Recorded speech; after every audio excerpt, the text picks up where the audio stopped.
வணக்கம் அன்பு மாணவ செல்வங்களே. இன்று நாம் கற்க இருக்கக்கூடிய பாடம் கவிதை பேழை பகுதியில் உள்ள கலங்கரை விளக்கம் என்பதாகும். அதனை பற்றி இனி அறிந்து கொள்வோம். சங்க இலக்கியம் என்றால் என்ன என்பதை முதலில் அறிந்து கொள்வோம். கிபி 2ஆம் நூற்றாண்டிற்கு முற்பட்ட இலக்கியங்கள் சங்க இலக்கியங்களாகும். அவை 8 தொகை 10 பாட்டு என தொகுக்கப்பட்டது. அதில் 10 பாட்டு நூல்களை பற்றி அறிந்து கொள்வோம். திருமுருகாற்றுப்படை, பொருணர் ஆற்றுப்படை, பெரும்பான் ஆற்றுப்படை, சிறுபான் ஆற்றுப்படை, முல்லைப்பாட்டு, மதுரை காஞ்சி, நெடுநல் வாடை, குறிஞ்சிப்பாட்டு, பட்டினப்பாலை, மலைபடுகடா இந்த 10 நூல்களும் 10 பாட்டு நூல்கள் எனப்படுகின்றன. இதில் பெரும்பான் ஆற்றுப்படை இங்கு நமக்கு பாடப்பகுதியாக கொடுக்கப்பட்டுள்ளது. அதனை இயற்றியவர் கடியலூர் உருத்திரங்கண்ணனார் ஆவார். பெரும்பான் ஆற்றுப்படையின் ஒரு சிறு குறிப்பினை அறிந்து கொள்வோம்.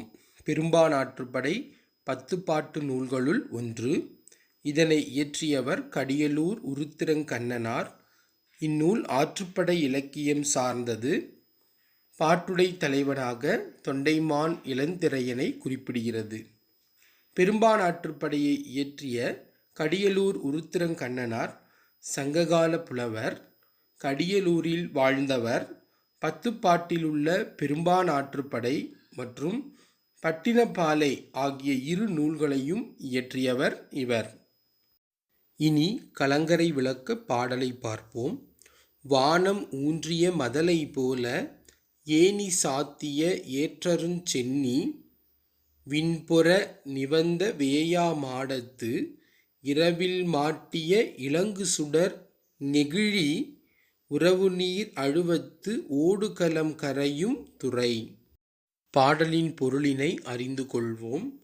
கலங்கரை விளக்கமானது வானம் கீழே விடாமல் தாங்கிக் கொண்டிருக்கும் தூண் போல தோற்றமளிக்கின்றது.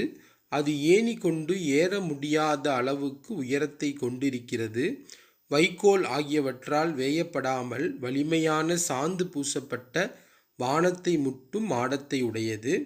அம்மாடத்தில் இரவில் ஏற்றப்படும் எரிவிளக்கு கடல் துறை அழியாமல் கலங்கும் மரக்கலங்களை தன் துறை நோக்கி அழைக்கின்றது என்று கருத்தினை இப்பாடல் குறிப்பிடுகிறது. இப்பாட கருத்துக்களை பயன்படுத்தி கொடுக்கப்பட்டுள்ள மதிப்பீட்டு வினாக்களுக்கு விடை எழுதி மாணவர்கள் பயிற்சி எடுத்துக்கொள்ளவும். நன்றி, வணக்கம் அன்பு மாணவ செல்வங்களே. தமிழ் போல் வளர்க நாளும் எந்நாளும்.